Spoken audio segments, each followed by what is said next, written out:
Yes, folks, welcome to episode 6 of the Fundamental Wisdom Podcast with your host, Coach Bart K. On this podcast is where we ask the questions you want the answers to and discuss ideas in order to help you level up to your highest self. We have practical discussions to help you level up physically, mentally, spiritually, and financially. And on this episode, I'm joined by a very, very special guest, a true pioneer in the Instagram manosphere, a cherished author and an elegant poet, a strong and traditionally masculine man, and the leader for the generations to come, NuovoAchilles. Achilles, how you doing, my man? All good? Hey, all good, man. Glad to be here on the Coach Bart K podcast. Finally, we were planning it, and we made it happen now. Amazing. So, just in the little chat before this, you were saying that you're just done traveling now, so you're in a hotel. Whereabouts are you? Yeah, I'm currently traveling. I am currently in South America. I plan on. I was doing some backpacking around here. Just wanted to experience the South America part of the world in a different way. Just of course, right now, well, as you can see, I'm in a pretty luxurious hotel, but this is like pretty much the ending part of my trip. I was before doing backpacking and just enjoying more the natural side of life. Yeah, from what I've heard, South America is the place to be. You know, I've spoken to quite a lot of people that are out there, even on this podcast. Debrinia from Primal Thrive, I'm sure you know him, and Yeah, quite a lot of people, say that South America is where it's at. That the West is falling, which is funny because your Instagram bio is surviving the fall of the West. So let's hear your accounts of South America. So how's that been going for you? Yeah, well, I mean, surviving the fall of the West is just this movement that I recently started, which is basically all about pushing towards, mostly with my expertise area, would be the intellectual fall of the West.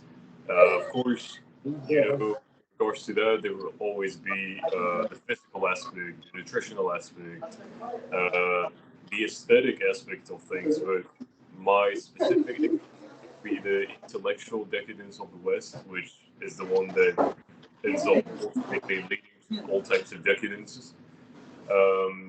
So most importantly, I am focusing on allowing the people to not be taught what to think, but how to think, and in that way we can create a better future society, or at least thrive while we are alive, and that way teach our sons and daughters how to move in life during their different endeavors in a more intellectual way.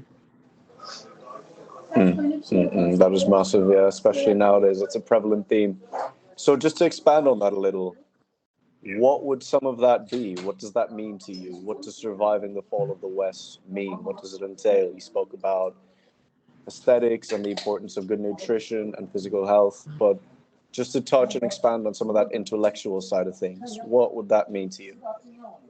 Well, the intellectual side of things, to expand more, what would be to survive the fall of the West? Now, the West is, you know, geographically speaking and historically speaking, a very prized area, not for its nature, but rather for its people.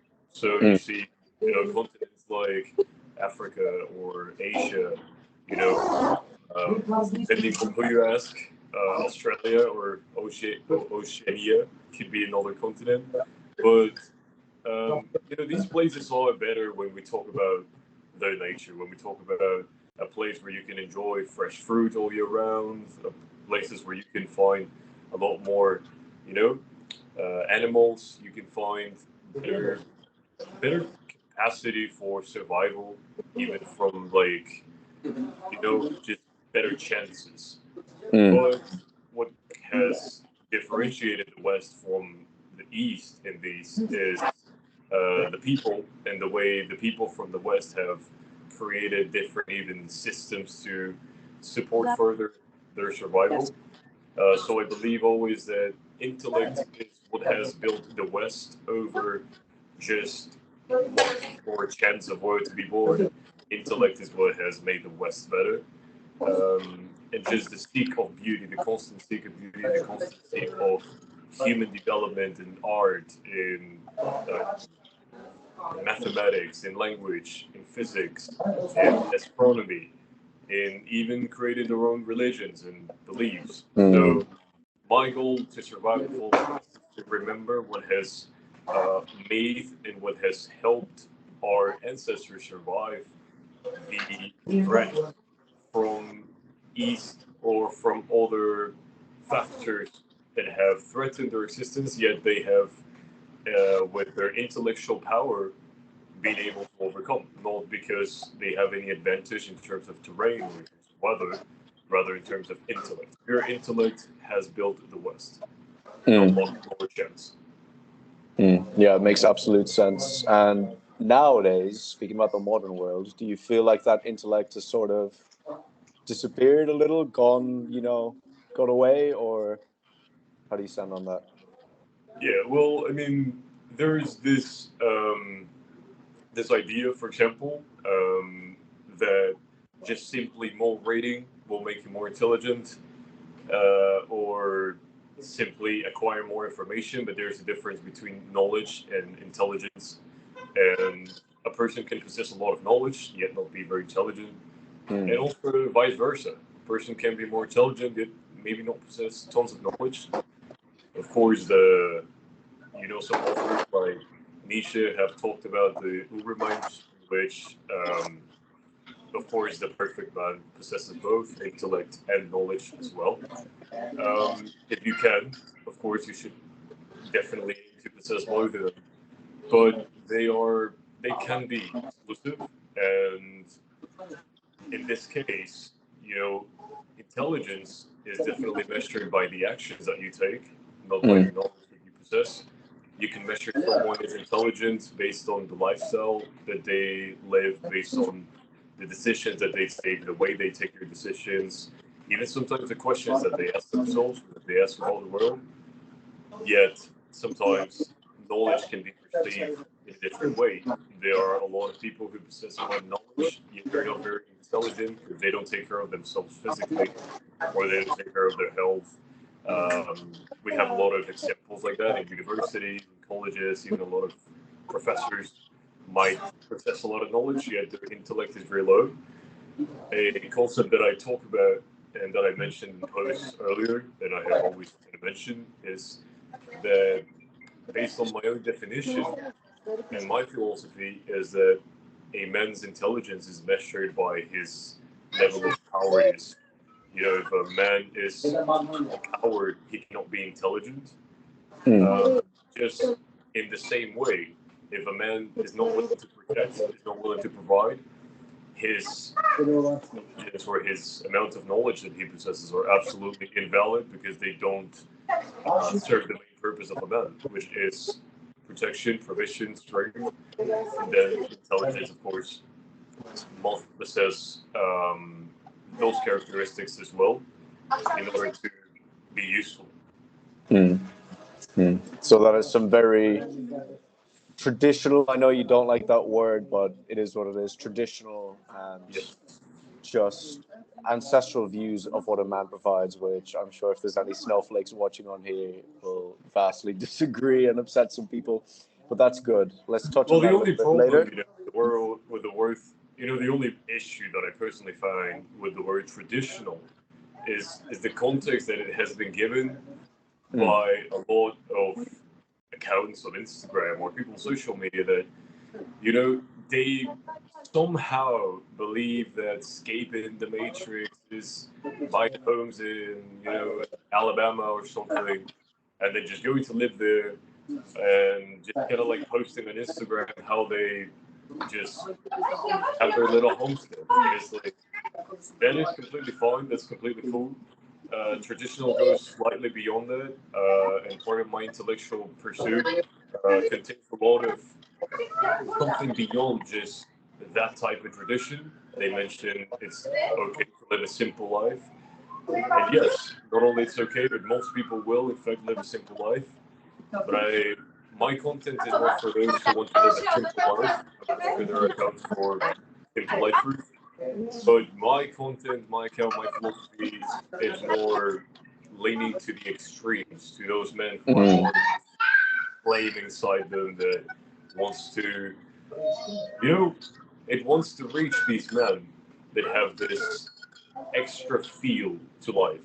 When you touch something, if you feel it, if you touch some table, and then most people feel it flat, but if you can feel the surface and you can feel every single part of it, and the table, of course, this is an analogy to any topic, to any book that you're reading,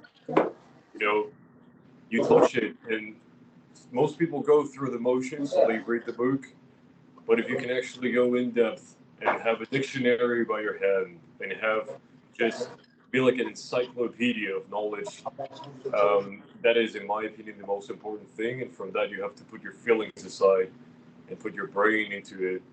And that will challenge a lot of things that might be sensitive for people, like religion.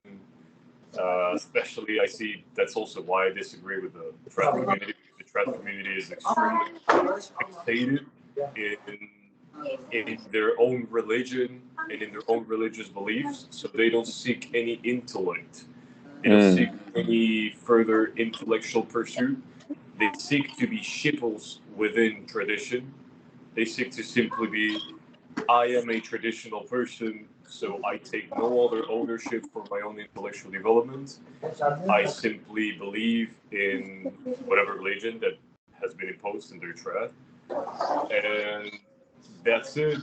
And they don't question anything else. So I find the traditional community, especially on social media, to be slightly dogmatic, which is also parallel for intellectual development, which is my goal. And I absolutely agree with that. It's taken completely out of context, and it's got into like a very small niche, and it's almost like you say, being sort of almost lazy is being trad now, which is why I absolutely love content like yours, for example, because like you said, it's for the men that have like a deeper fire inside of them that, know that traditional life, okay, the simple life, it's good, but there's something more out there. It's like, higher mountains you can climb, something else to reach. So that's good, man. That is good. So I had a question of mine, but you went on quite a long rant there, so it popped out of my head. So I have a question to ask you now, right? Surviving the fall of the West. Do you think the West is doomed, or do you think there's a way out? And if the way out is there, what is the way out in your opinion? Well, it's quite a topic. Now, I created this specific group on WhatsApp, for example, and I named it Sons of Blood. This specific group aims specifically to discuss this topic further, to discuss the topic who are, for the people who are concerned about the fall of the West, the specific, because the West has fallen already multiple times.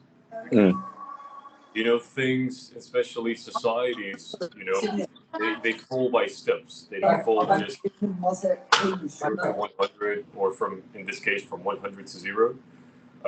Rather, it is a gradual process. And the West has fallen multiple times until it eventually collapses. And from my understanding and from clear evidence, from patterns that are repeated throughout history, I was just reading a book about how Rome went from a monarchy to a republic. And you can read in these books how there's a pattern, and how this pattern shows how socially, economically, and politically society is full, and we are clearly in that stage of life now, of history in Western society. The fall of the West is now inevitable. That is just about time. Certainly, it is not going to be as open as a lot of people think. It's not going to be like just one event that happens and the UFOs just come out of nowhere and just abduct us, right? But it will definitely be, as I mentioned, a gradual process, almost like, because there is this quote that says that the punch that does the most damage is not the hardest punch, but the least expected punch.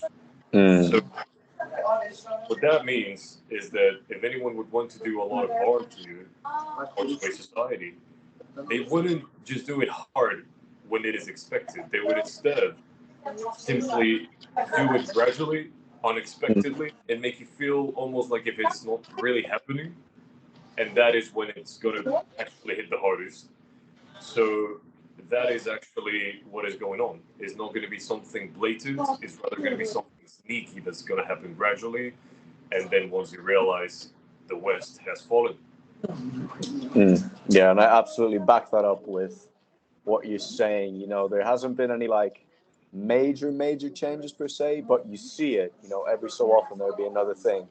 Yeah, For more example, subliminal. exactly like for example, like you were speaking about the importance of aesthetics. So a very prevalent theme now in the West, for example, is these big, beautiful churches and traditional buildings and traditional architecture being replaced by just a cube, by some lifeless glass and concrete building, just little things like that adding up and up and up. You spoke about the punch. Recently, I was reading a book as well that had a good analogy for that. So it said something like, if you want to boil a frog, right? If you throw a frog into boiling water, it's going to jump out. But if you want to boil a frog, right, you just put the frog into some cold water, and then if you gradually turn up the heat little by little by little by little, the frog will just stay there until the water's boiling and the frog dies. So I feel like that's sort of the narrative going on in the West right now.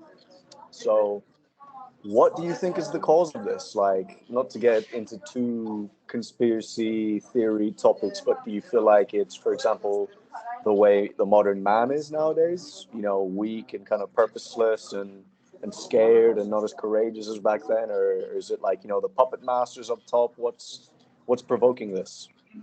Well, yeah, there are, of course, as you mentioned, different theories that could be labeled conspiracy.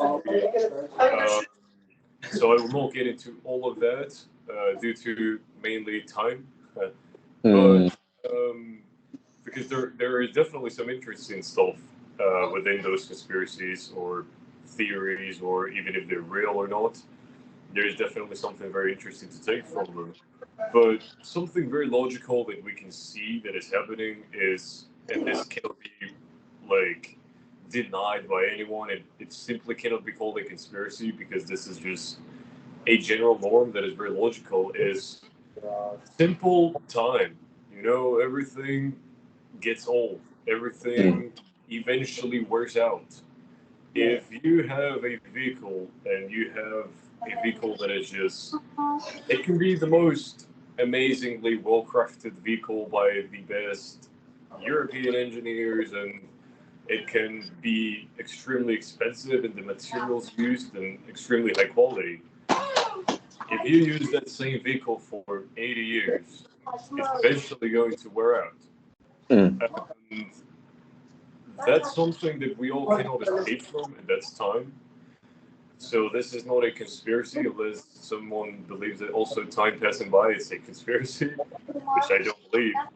But time always ends up taking care of societies because I believe that life is a cycle, life is cyclical, and everything goes through different cycles for it to be, for there to be a rebirth. And once that rebirth happens, that rebirth is hopefully positive in terms of the lessons that were received from the last cycle.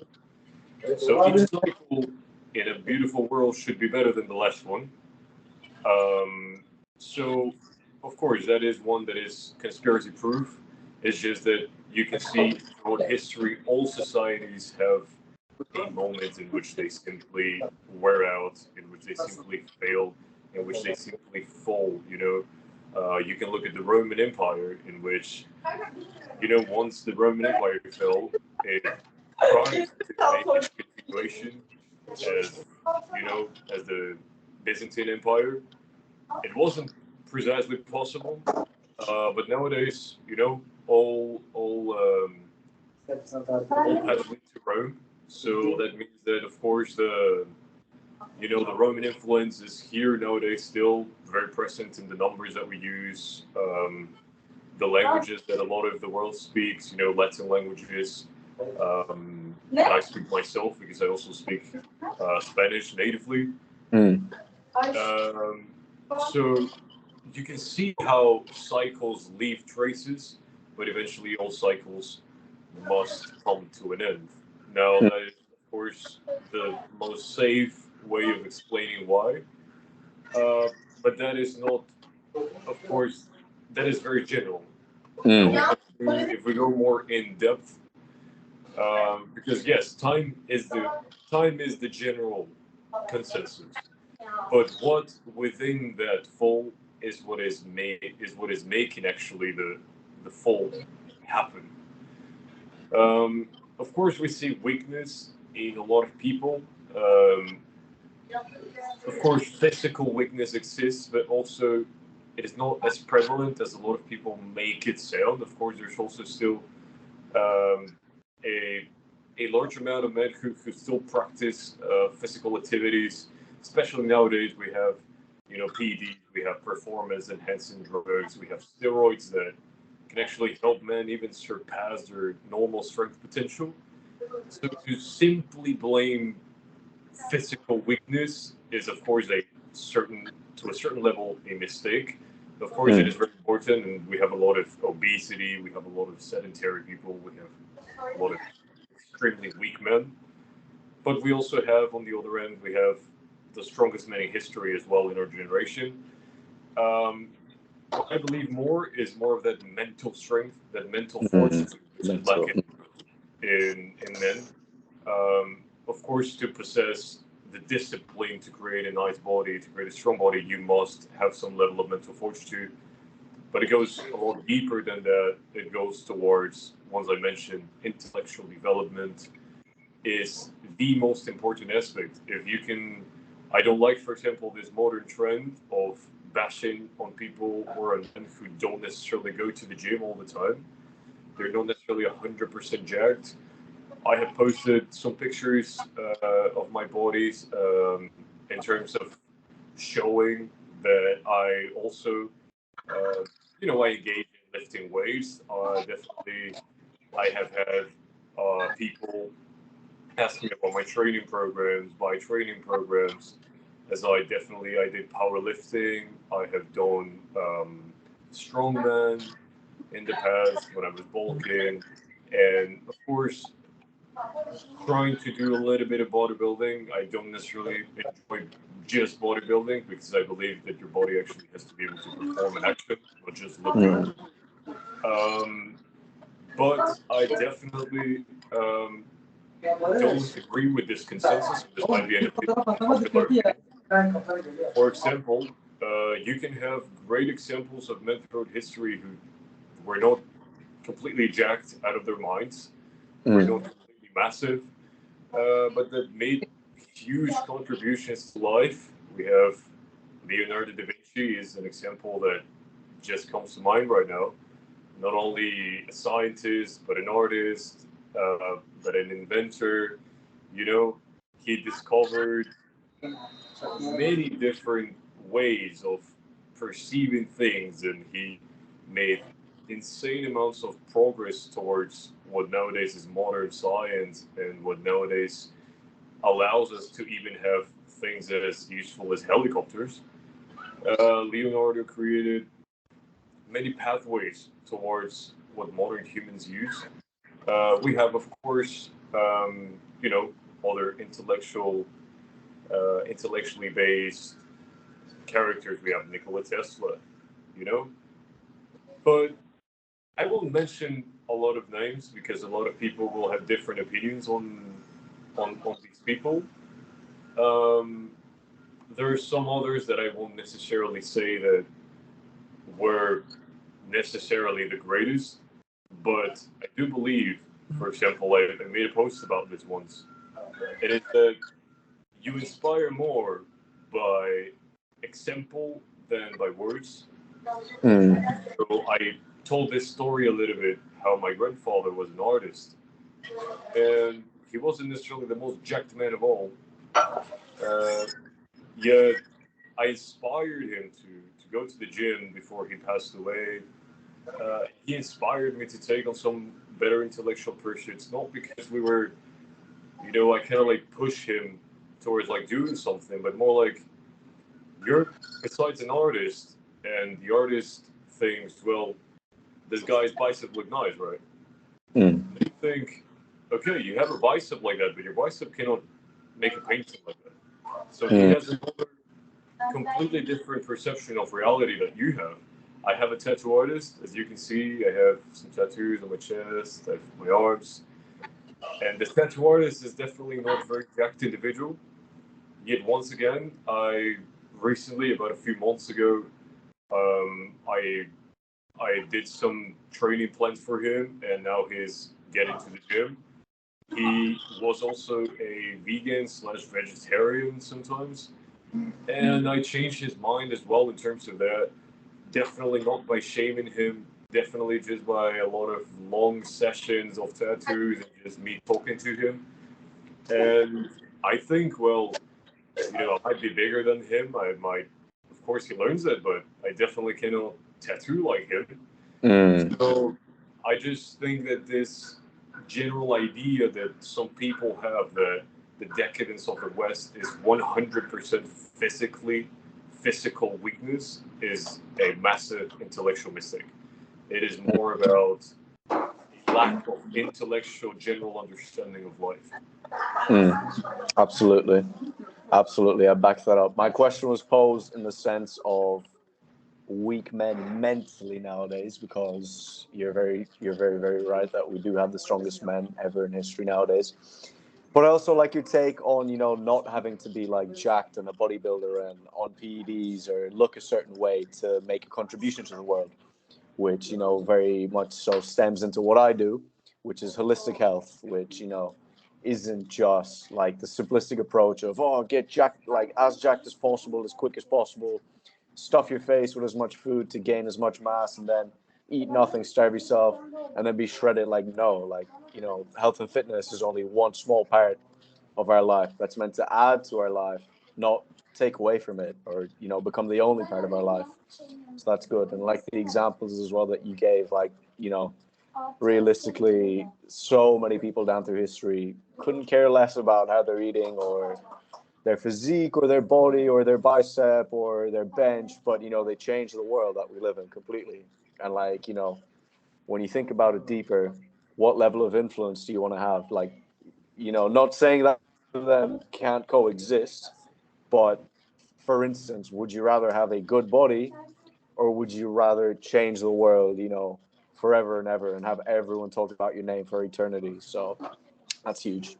That is huge. So the plague nowadays is weak mindsets. There's none of that iron mind left anymore. And if it is, it's very hard to come by.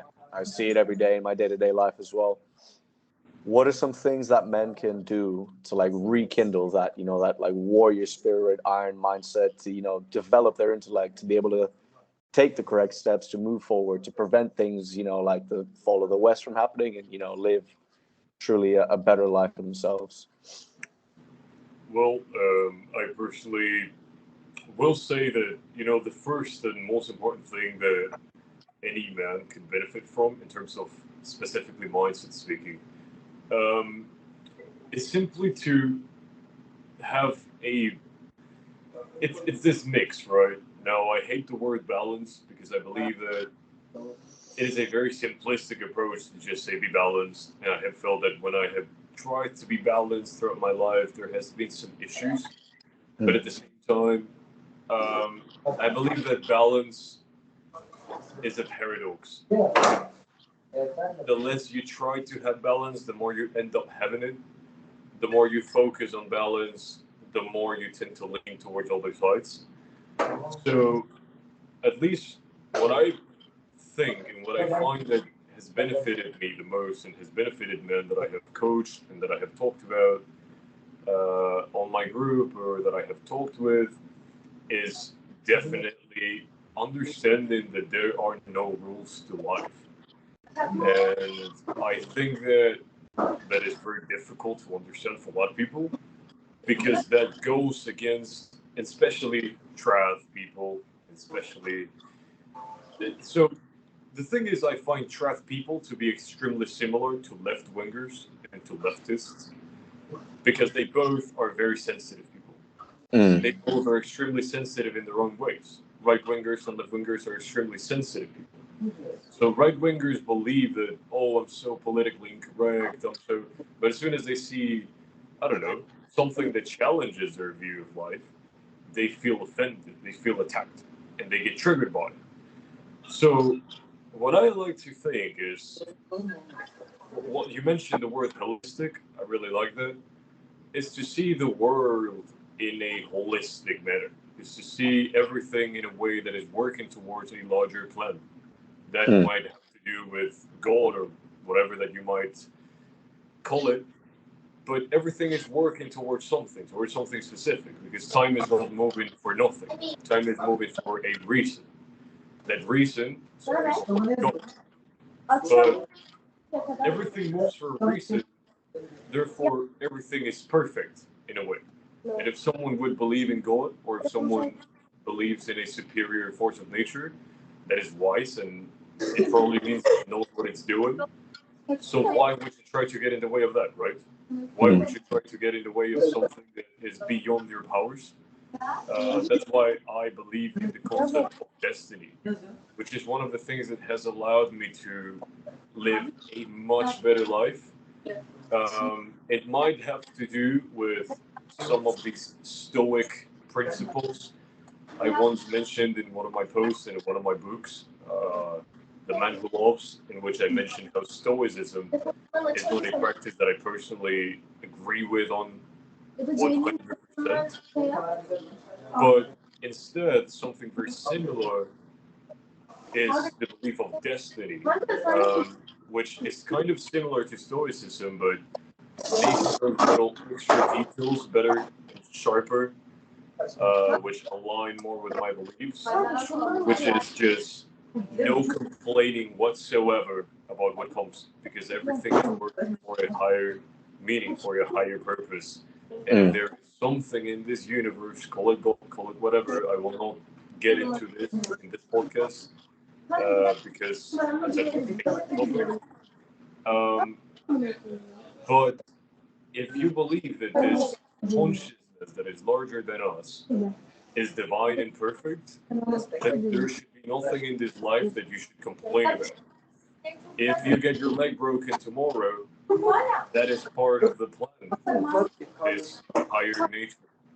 If your girlfriend breaks up with you, if you get broke, if you go broke, if you break another bone, if anything happens to you that you might consider bad, you shouldn't complain if you believe in God, or if you believe in gods, or in this higher forms of nature.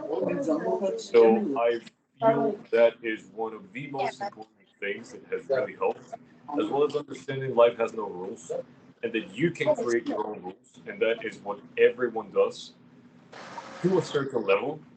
Even those who like to believe in God like to interpret God to their own ways. And that's what has been done throughout history. And intellectual development, my message will always be that intellectual development is about leaving your heart on the table next to you and just using your brain. Because a lot of people read a book with their heart, not with their brain. A lot of people listen to the conversation, and probably a lot of people will listen to this podcast with their heart, not with their brain. And that is a very feminine trait. So women tend to do that a lot of times, and that's very beautiful. But as a man who is looking to intellectually become superior, you have to not feel offended when in a book they talk bad about the God that you believe in, or the country that you live in, or the people that you come from. If they talk wrongly about your skin color or your nationality, or you have to be able to go past all of those things to genuinely intellectually develop yourself. There is no ascension without leaving your heart on the table and actually wanting to learn. So, man, To all those men listening to this, that is how you level up in life. Make your own rules, leave your heart on the table, and use your brain. And then just knowing that the universe is on your side and everything is divinely aligned. You know, it doesn't matter which God you believe in or whatever higher power, higher nature you believe in. It's all going to unfold how it's meant to be. And that is not an excuse. You can name it God, you can name it the gods, you can name it the universe. If you believe there is a higher force of nature and it is divine and perfect and powerful, there should be nothing in this life that worries you, nothing in this life you should feel bad about or complain about. Your girlfriend broke up with you, you broke your bone, you're not in a perfect position in life yet. Do not worry. That is part of this divine higher plan that is in life. See it from that note. It's not necessarily about positivity. It is just about, you know, someone who believes in God or a God or a higher form of nature. They don't complain. It just makes no sense. You believe everything is worked by a perfect deity, by a perfect God, then there should be nothing that concerns you.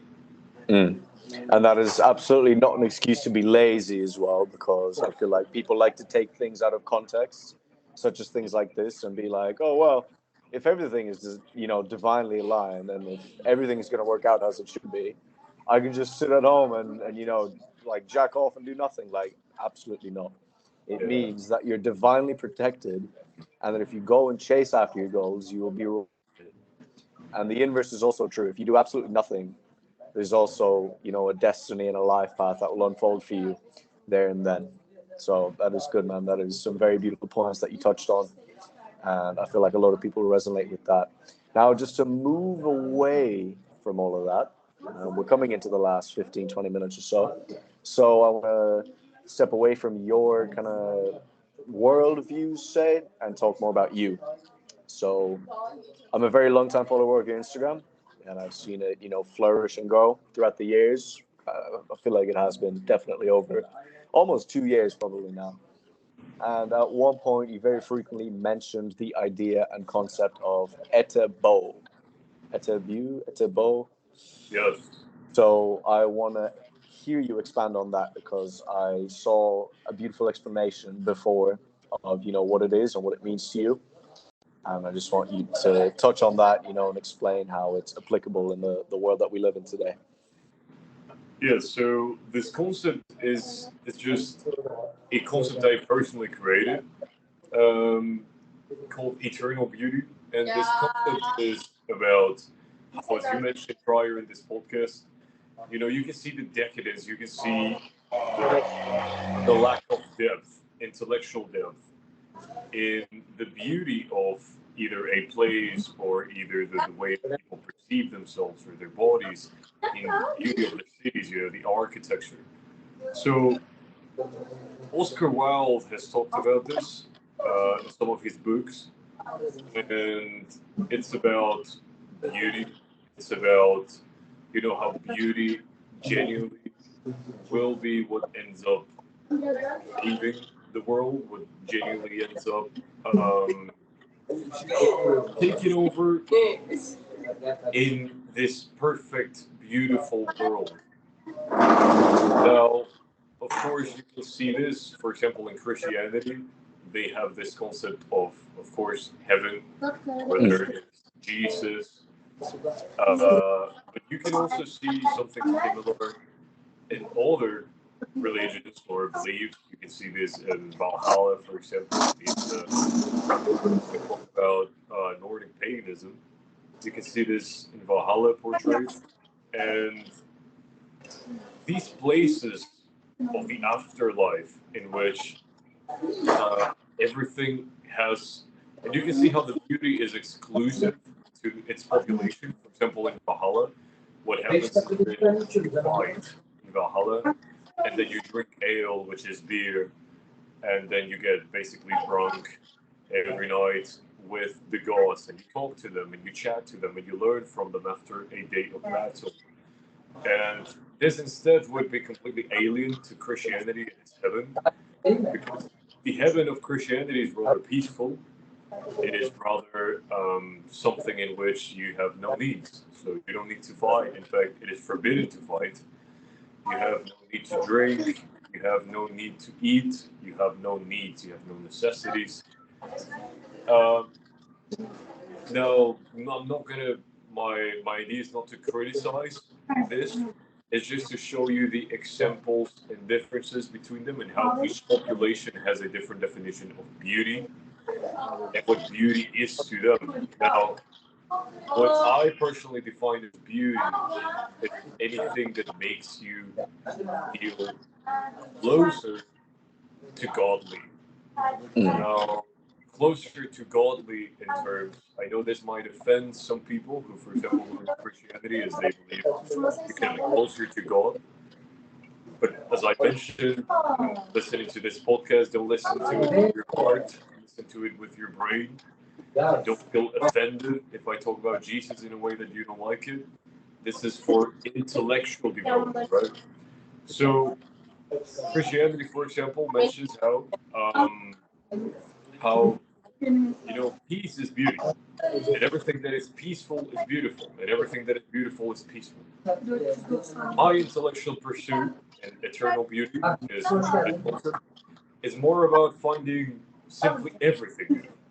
Finding the beauty in every type of in every type of realm that you might encounter yourself in, finding the beauty in blood, finding the beauty in violence, finding the beauty in war, finding the beauty in all of these concepts that I talk about. I am working on a book specifically called War, Blood, and Eros. Eros being the Greek god, and just the Greek, this Greek concept of what people call, more sexual and something that is seen as impure, or even sexuality is not a very well seen or treated topic by trads. Supposedly bad. I believe there's a lot of beauty in sex and in sexuality and in health. And there is as much beauty in that as there is in the most extreme conditions of humanity that you can find. Even in things that might people something like, well, where is the beauty in the murder of an innocent human being? Well, believe it or not, if you leave your heart on the table and you use your brain, there is potentially some beauty to that. In the way that everything is beautiful. And that is ultimately the most positive way that you can see things. I see a lot of trad people or people spiritually developed claiming that, oh no, well, beauty is just defined by this and that. And, if someone dies, that's disgusting. It's like, no, if you genuinely want to be a positive person that radiates confidence, you cannot just be confident and feel good in peaceful environments. You have to be able to accept the natures of life and accept that all roses possess thorns. And that if you want to grab the rose, you need to leap from the thorns a little bit. If you want to, procreate and you want to have your woman absolutely in love with you, you need to engage in sex, and you cannot engage in sex in a peaceful manner. You need to engage sexually with her on a hard, polarizing, masculine manner, and that will require a lot of power and just a display of dominance over her. And that is just an objective reality of life. Peace does not equal beauty. Beauty is everything around us that makes the world what it is. And you can see these concepts, and even the fact that some people that are not beautiful or some things that are not beautiful exist, just exalts beauty even further. So that makes it beautiful as well. So the fact that ugly things exist are part of the beauty. That is a paradox, basically, that I created in this concept, eternal beauty. That's a beautiful way of looking at it, man. I gotta say, and you're right. And like, people shy away from these, like, more extreme topics, especially the likes of sex, like you mentioned. For a lot of people, it's like very taboo, and it's kind of almost like black magic, speaking about things like dominance and polarization, and it's something people shy away from. But it's been around for centuries, and it's needed more than ever in this modern society where men simply don't have the balls to be able to do that, for lack of better terms. So as we're on this topic, and as you finished up on like male and female dynamics, you post quite a lot about the intersexual dynamic between men and women. So I want you to expand a bit on modern day dating, and perhaps why a lot of relationships nowadays don't work out, and why they're shallow, and why divorce rates keep rising, and what's the issue there, and how can we solve it? Well, so modern day dating is this topic that is, of course, very sensitive also for a lot of people. Unfortunately, as I mentioned, everything is sensitive for a lot of people.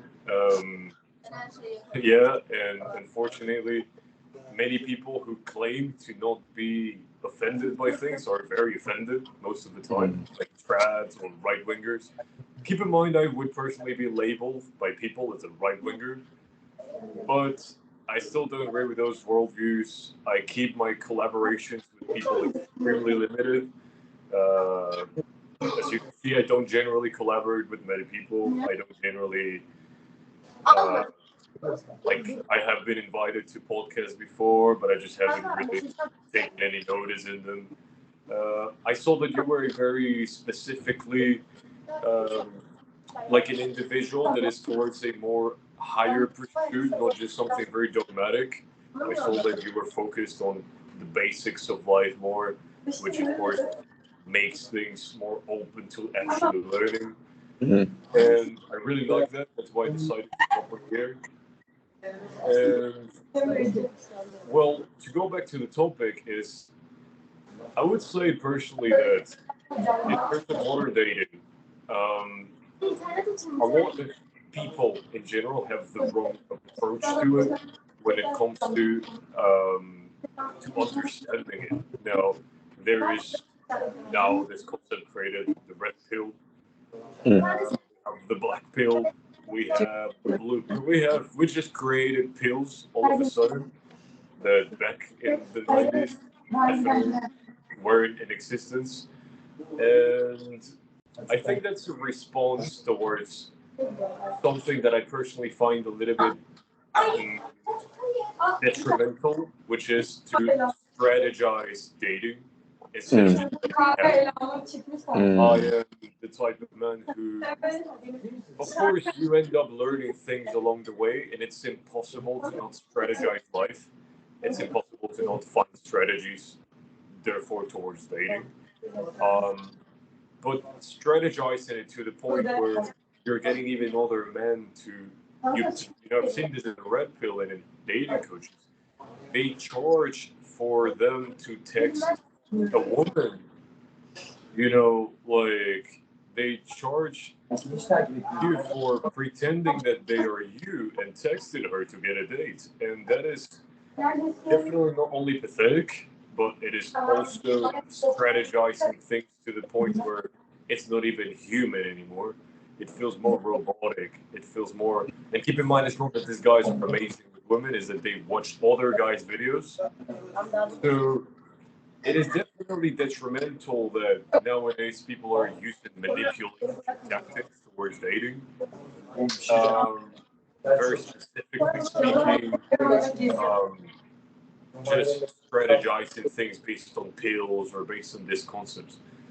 Now, I believe that connection is much in 1,000% important because that's the way humans have kind of like been reproducing since the creation of societies has been based on pure connection. Before that, it was based on just pure luck.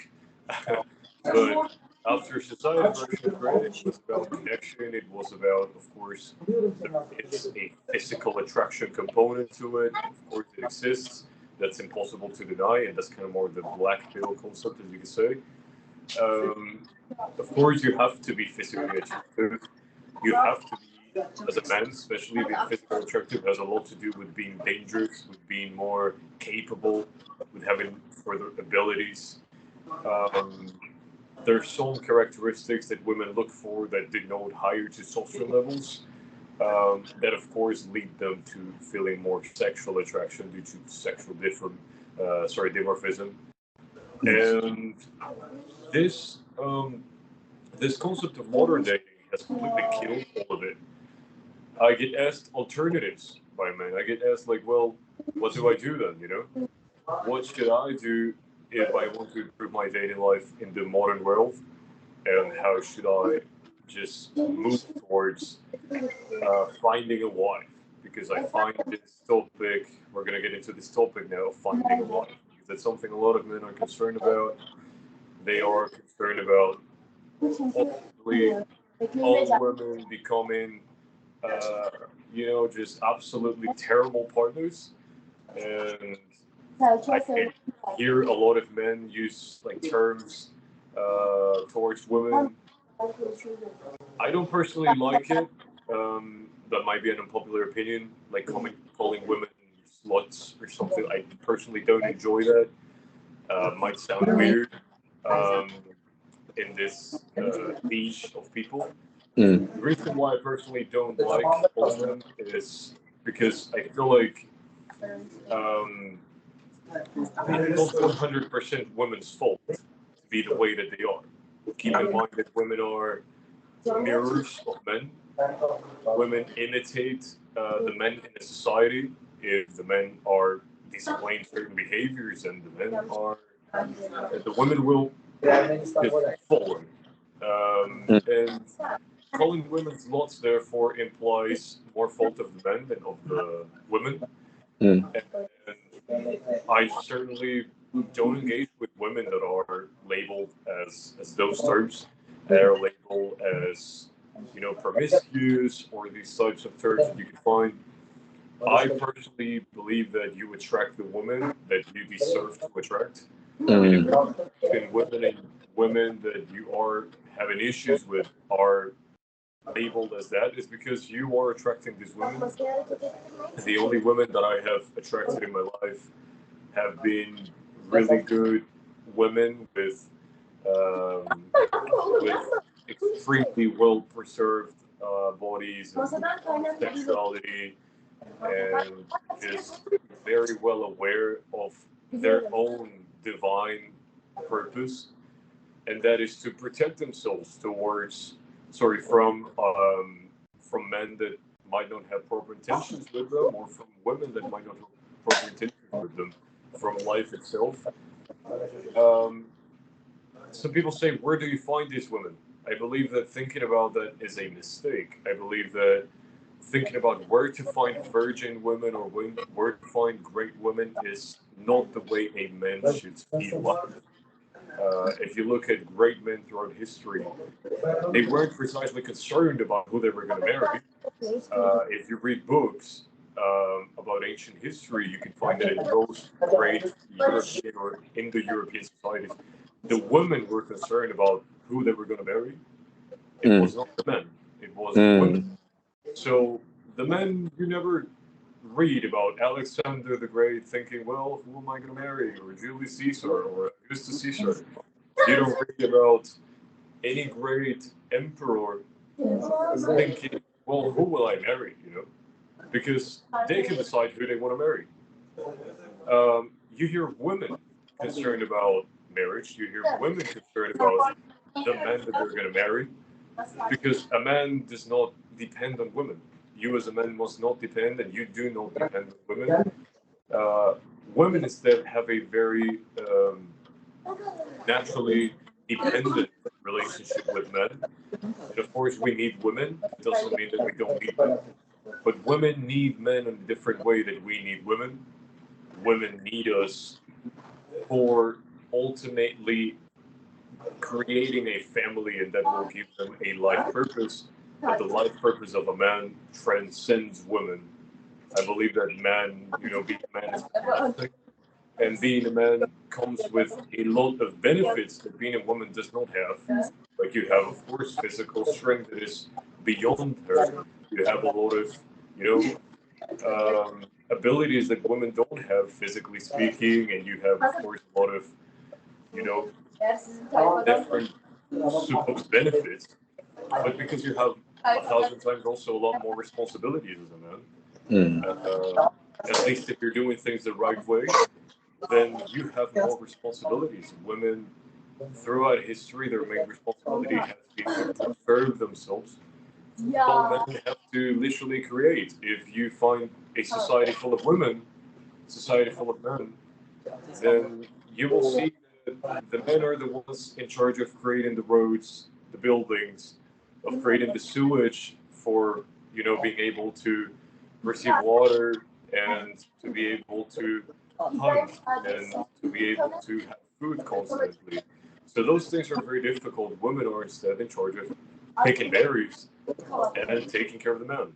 And that does not mean that women don't have a super important role. The role is extremely important, and that role is to inspire the men to want to do these things. Because the truth is that we as men, we do a lot of things for women, and that is like because we love women, and we, for example, we see a woman just walking on this path that is very rough on her feet. We don't care, but we want this little princess that we love, right, to walk on a paved path that we created. So we created for her, and if instead we're walking with our friend who's a male, we don't give a shit, right? We're just kind of like telling to men up, and we don't care. But we do this for women, and that is very beautiful. Women inspire us to create these huge societies. Women have inspired even wars. Women, a woman was, inspired the war of Troy. So I believe that definitely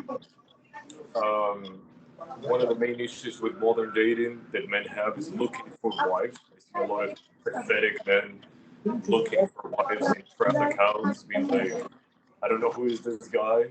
If he finds this podcast, then I'm sorry, but this guy, sorry, not sorry, but this guy is going on comments just like, I'm 6'8", and I eat beef liver, and I am this, and I eat this foods, and he's like, it's fine if that's your content, but you don't have to comment that and say, and he says, I'm looking for a trad wife. Like, come on. Like, Just stop you there for a second. That's exactly who you're on about, but we won't mention names. Keep it rolling.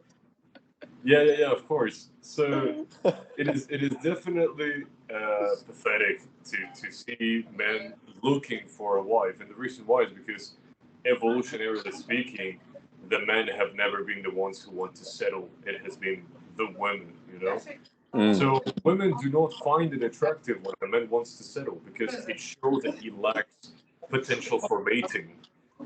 When a man has a lot of mating options, he does not necessarily want to settle. Now, it doesn't mean that you should be, and I generally don't agree with the consensus that you should be just randomly hooking up. But it does mean that a woman feels more attracted to you when there are a massive selection of women that are also attracted to you, when she knows that you possess options for mating and for reproduction. And if you do, then you are not going to want to settle. A man who wants to settle screams that he lacks options. And especially, it is not only about the options, because I see a lot of men, for example, in the red pill or concept like that, have a lot of women, but they are OnlyFans models. That does not convey much value. Having 7 OnlyFans models is not as valuable as having 3 women, maybe, in the entire world that are obsessed with you. But these 3 women are naturally beautiful. They are virgins, or they are extremely well preserved in their femininity because they respect themselves and their body. They just don't engage with any men. That is a lot more valuable than having a million women obsessed with you, but a million random women. Because women do have value, and that is in their preservation, and that includes their intellect. So a woman who is more intellectual will also not be promiscuous. That is just a fact. Because she just finds it more difficult to find attractive men. Because she's just intellectually superior. Now, that's why I mentioned that these guys right here commenting those things, as I mentioned, it was hilarious. Because probably people in this community have seen this person. As I said, I won't mention any names, but he's all over the Instagram comments and all holistic health accounts, and it's hilarious. But yeah, just do not do that. It's pathetic. It screams lack of options. The main key is focus on learning, focus on intellectual development, focus on improving your finances. And if you, of course, you need money at first, at least. But my idea, for example, is to make money so that ultimately in a few years, I can create a self-sustainable property, a self-sustainable place where I can just not need money, because money is still part of this matrix that people like to call. If you have a water source, you have a river, a water source, you have a lake, a pond. If you have a self-sustainable water source with places to hunt or to harvest, that is ultimately what will only make you free and self-sufficient. Money, you cannot eat money. So make money right now, but direct that money towards self-sufficiency aligned with nature. In the process of you doing that, the right woman will come. If she doesn't come, then you were just not meant to reproduce. And that's the divine purpose, right? So I personally believe that, and that's my opinion on modern day dating, correct? Dude, yeah, put it beautifully. So, gentlemen, feel free to rewind back 15 minutes and listen again, because the man said it exactly how it is. You covered literally every single angle of this question, from, the dynamics of the actual relationship to differences between men and women, which are going to be controversial to some of the snowflakes, but it is what it is. Laws of human nature. Go cry about it. And lastly, the grandiose theme of all of this is, for a queen to come around, you have to build your kingdom first. Yes. For a queen to come around, you build your kingdom, and then she'll come around. You don't do it the other way. And I, just to touch on myself a little bit, I tried to do that myself. And I'm not sure if you remember me in your DMs being all sad about a breakup, whatever. Yeah, but you dealt with it pretty good. I gave you some actionable advice, and you dealt with it amazing, man. You even did what you were supposed to. Just speaks resilience, man. I'm very proud of you as well for that. It's just amazing. So yeah, in the process of building the kingdom now here in sunny Turkey. So, my friend NuovoAchilles, we are running a bit over schedule, so I think this is a good time to wrap it up shortly and finish off. I believe we're on for over an hour now. So what we do here at the end is just a little plug for yourself. So obviously your Instagram is NuovoAchilles. That is the best place to reach you. I know that you also have 2 books out at the moment. Your first book being Snow and Fire, Yes. and then The Man Who Loves, with a 3rd book on the way. And you have some courses. So tell the people where they can reach you, tell the people about your books, tell the people why they should read your books, and then we'll let you go and travel South America. Yes, well, I just want to mention it was amazing to be part of this podcast. As I mentioned, I just don't generally do collabs with many people in general, or I just simply don't. And that's mostly because I just don't agree with most people's general consensus of life and how they approach things. I don't want to be in some way related to them, and then people say, "Oh, well, no, Achilles was on this podcast, so he agrees with this guy." But I didn't generally mind to be on yours, because I checked your account, I have talked to you, and I have seen that I wouldn't generally mind. I would, in fact, enjoy being related to you. You seem like a very extremely positive man, extremely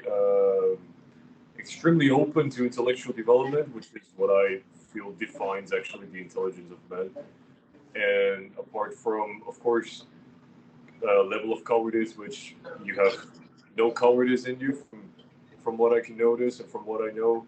So it's just a pleasure to be on the podcast. And well, about my books, I currently do have, as you mentioned, My Who Loves Out. I have Snow and Fire, which is the first of a series of books that I will create. It is a compilation of 90 essays that I created myself that just like knowledge that, of course, will help you in life. It's just general knowledge that you can go over every single day. You can read one essay a day that will be for 90 days straight, see the effect it has on you. When you wake up, you read an essay. It will change your worldview. Once again, don't read it with your heart, read it with your brain. This is for the intellectual people who focus on a better development for their lives. I have a Patreon in which I post not as regularly as I'd like to, maybe a post a week, every 2 weeks. But the most amazing thing that does make my Patreon is, of course, the chance to DM me directly because I cannot get to most DMs on my Instagram. But also the SOB group on WhatsApp, which I created recently, which is all about surviving this fall of the West that I mentioned. The SOB group is what I am active in the most. We have a new member who is Adrian Green, who is a great contact for those towards like French VIP connections in France. We have just a lot of great specific members that can help you to survive this fall of the West that I talk about. And that's pretty much it for my content right now. I'm focusing more on traveling and enjoying life generally, and just enjoying these aspects and living that lifestyle that I always talk about. Amazing, dude. Amazing. I'll have to get you on for another podcast and hear some of those travel stories, and perhaps we can exchange a few because I'm an adventurer at that myself. Absolutely. So yeah, excuse me. Thank you for your kind words. Thanks for coming on here. It's been an absolute honor, and especially knowing that you had to vet me and think about this, and you chose to do it with me and not anyone else. That is massive, and it means a lot to me. And yeah, thank you so much for your time, and I hope to have you on again. And this has been episode 6 of Fundamentalism Podcast with NuovoAchilles. Once again, thank you so much, dude, and thank you all for listening. You're welcome, brother. And yeah, glad to be here.